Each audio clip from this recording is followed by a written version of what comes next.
Hey, this is Pratticious here, and welcome to another wonderful venture. Today, we're actually going to talk about the time that I got my wisdom teeth removed. Now, this is a recent event, at least at the time of the recording. I had my procedure done about a week ago, so my face is back to normal for the most part. My cheeks are not bulging out. I mean, I literally looked like a chipmunk. But anyways, so this is the story about how I got my wisdom teeth removed. So if you guys have any questions, concerns, or anything like that, I hope that I can put those to ease. If you also are in the same boat and are having to get yours removed. So this starts out with I had actually gone to the dentist because I'd been in a lot of pain. So I had gone to the dentist, and he concurred with my prognosis that I need these wisdom teeth removed. Now, there were two very important reasons why I need them removed. One was that they were 45 degrees going into the teeth that were right next to them.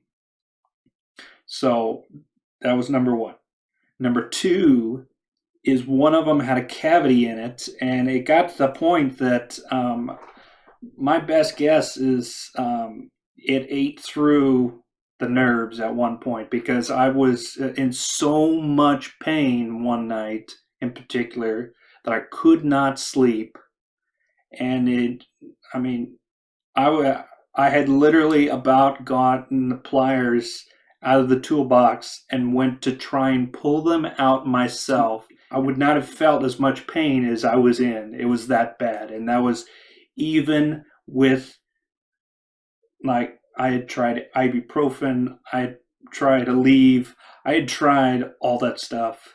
And even with this, I was in that much pain. That's when I was in that much pain, that's when I decided that, okay, I need to do something about this. Because I'm a procrastinator. I was trying to save as much money up as possible. And if it is not a problem that has to be done right there, I don't mess with it. So I decided, all right, it's time. I can't wait any longer. Cat, for the love of God, stop. I was referred to a orthosurgeon, which is which is different than the orthodontist or the dentist. So after I had called them up to see, all right, I got an estimate on how much it was. First estimate they gave me, it was going to cost about $1,800 to get two removed. That they will only remove two or four teeth. And it was going to be over $4,000, they said, to remove four teeth. And I'm like, no, I don't have that kind of money. So no. I don't have that kind of money lying around. And and the other two teeth, they were not a problem or anything. They came in fine and everything. So I say, leave them alone. So anyways, so after, so they had recommended me to get a CARES credit card. So I went online and did all that stuff, and then I got approved for $1,800, and it was pretty fast and easy. Now, also, this is not sponsored by CARES credit card. I'm just saying this is what I did. Don't have to do it this way. There's probably a million other ways to do it, but I'm just saying this is what I did. So, anyways, so after that, then it got close to the date that I had gotten the idea that, or it had come across that this was the day. There was no consultation or anything. It was just, okay, we're scheduling you for the operation. This is the date. Bada bing, bada boom. If you have any questions, call. And that's what I came across. That's the way that I interpreted it. So I got myself ready for it. So the day, 2 days before, I call again to make sure all my ducks in a row, all that kind of stuff. I ask for an estimate again. The estimate now is over $2,000. Keep in mind, I only got approved for 1,800. So I'm freaking the fuck out. I'm freaking out. And then I think, okay, I've saved up enough money that I should be fine. So anything that is extra, I can cover. I'll just pay in cash. And anyway, so I go there, and this is during COVID, so everyone's got to wear a mask.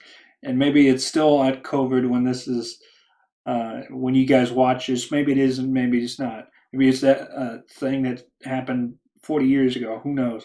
Whenever you guys are seeing this, though, at the time of the recording, COVID's still going on, and anyway, so everybody's got to wear a mask. I had to go in and basically write all my health related information, fill out a bunch of paperwork, and after that, then I went in and I actually saw the ortho surgeons, and we talked a little bit. I asked him a couple questions, and then we figured out I had two options. I could either be put to sleep, or I could. They give you laughing gas, and you're kind of just basically in a groggy state, and you're numb, basically. So, and the laughing gas one was, which is basically the local anesthesia stuff that they use. And so I decided to go with that because it was cheaper. It was $1,050 or $1,056, and versus the being put to sleep was over 1,500. It was 1581 or something like that. Anyways, so I decided, okay, I'll just have the laughing gas and then be fine. After all that, then I get out of there, schedule my next meeting, or the day of the operation. So that's all, and I fill out the paperwork to say, okay, this is what we're going with. Da da da da da, and I have itemized everything that they use, which was nice. So there's nothing extra. There's no hidden costs. This is exactly what you're going to pay. So fast forward, the day of the surgery. I come in and all the paperwork's done, all that stuff. I just come in, say I'm here. I give them the CARES credit card that came in, and so I'm a little nervous still. I know that I'm covered with everything, but I'm still nervous.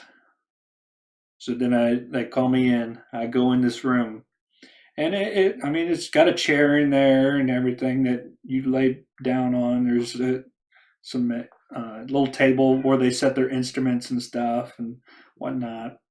So then it takes me a little bit. They basically say, okay, this is what to expect, and make sure that everything's all ready to go and everything. They actually hooked me up to a heart monitor that basically, I guess, uh, if your heart stops for whatever reason, they know about it. So they hooked me up to that, and they put a little thing on my finger that measures my heart rate. If you were going to be put to sleep, they actually put an IV in you. But I don't like needles, so I'm glad I didn't go with that. So anyway, so they come in, the doctor comes in, and they actually put this mask over me, and was the weirdest thing because it felt like basically you take a couple big breaths, just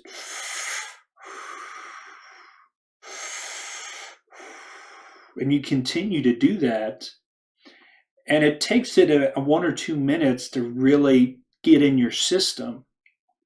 So the laughing gas, basically, the way that the formula that they have and everything, it puts you in a state of grogginess, very much grogginess. It numbs you up, and in particular your mouth. They also give you anesthetic in your mouth, 2 shots of it, and so while this is all going on, it's you're like in a dreamlike state. You go in and out of consciousness at different times during the procedure, and it is the strangest feeling because it's like you're on clouds or something. It's weird. It was very weird, and it's just while they're doing this, they're moving. They've got gauze in your mouth, so you can't close up on either side. So you can't close your mouth or anything.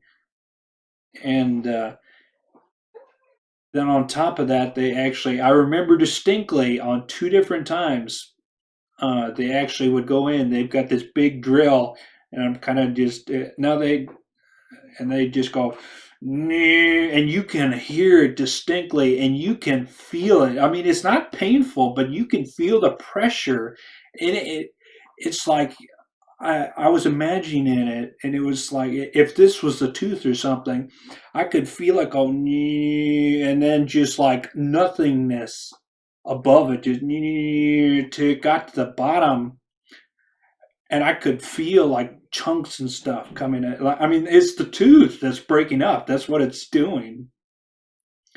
So then they can come in and fish out all the pieces. Your mouth's bleeding and stuff, yeah, but you're just like, I don't know what's going on, kind of thing. And they're here sucking up the blood because they've got there's 2 other nurses with them, and they replace the gauze when they need and all that kind of stuff. And anyways, and they ask you every once in a while, "Are you doing all right? You feel all right?" Blah blah blah. I'm like, yeah, yeah.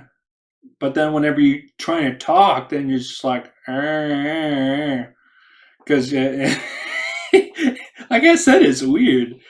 And so while this is all going on, there's now I've got my jaw dislocates pretty easy. So it was weird that on the times that I say, okay, close your mouth, because then so I have to, well, I'll show you what I have to do because it's just, oh, it's painful. Oh, ow. Forgot that after that, the gums and everything and your cheeks and everything are very much in a lot of pain through all this.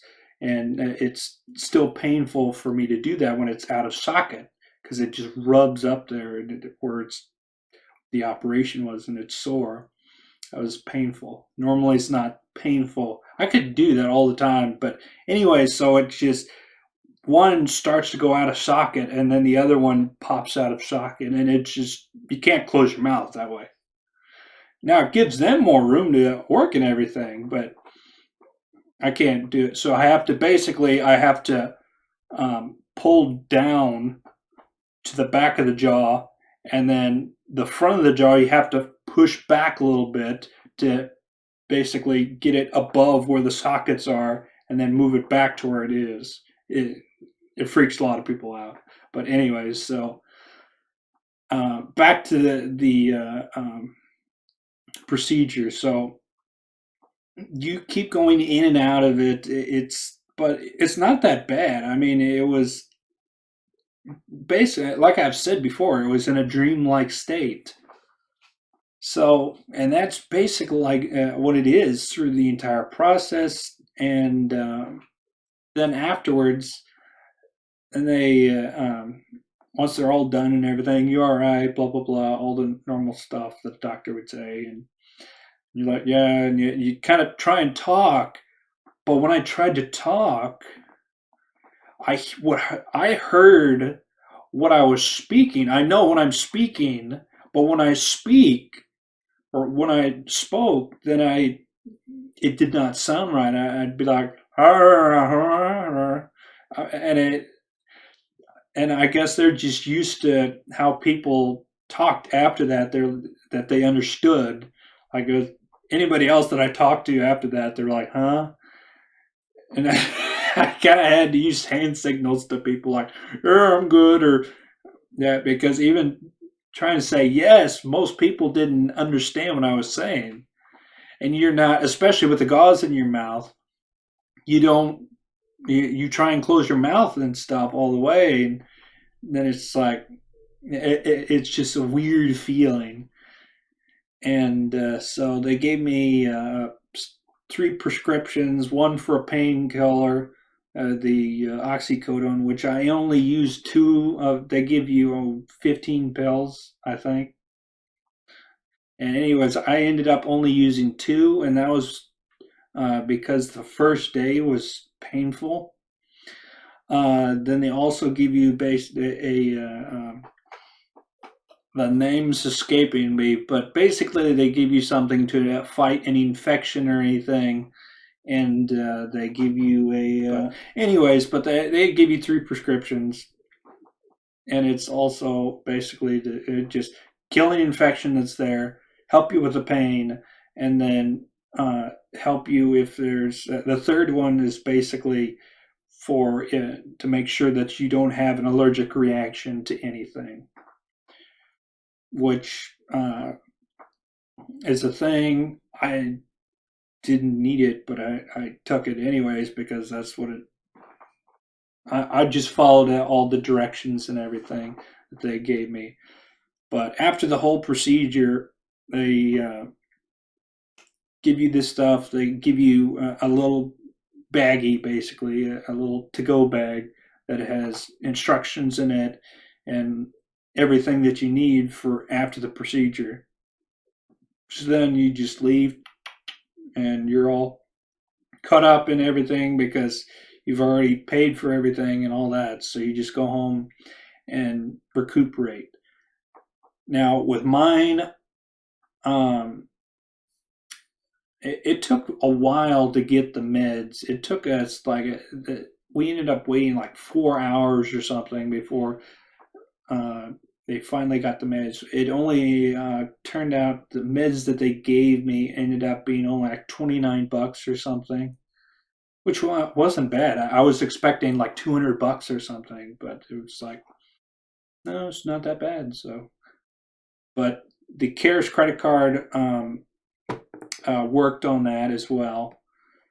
So, but yeah, after that, it took me about. I mean, I was able to sleep just fine and everything.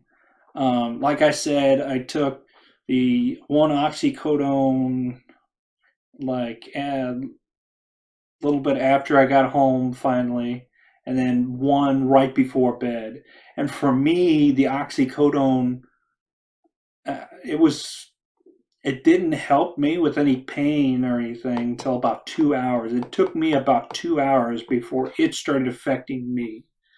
And even then, it was just basically a painkiller. That's all it was. Now, a lot of people have, apparently, it's very addicting and everything. That's why, I mean, after the first day, I wasn't really in pain or anything. So I didn't use any of the rest. I still have the rest, and it just sits there, doesn't do anything. So, but then then I just followed the directions for that stuff.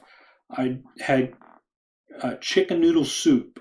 That is what I ended up having because you're basically you have to chew. When you do chew, you have to use the very front of your mouth, and don't do anything hard because you will be in a lot of pain fast.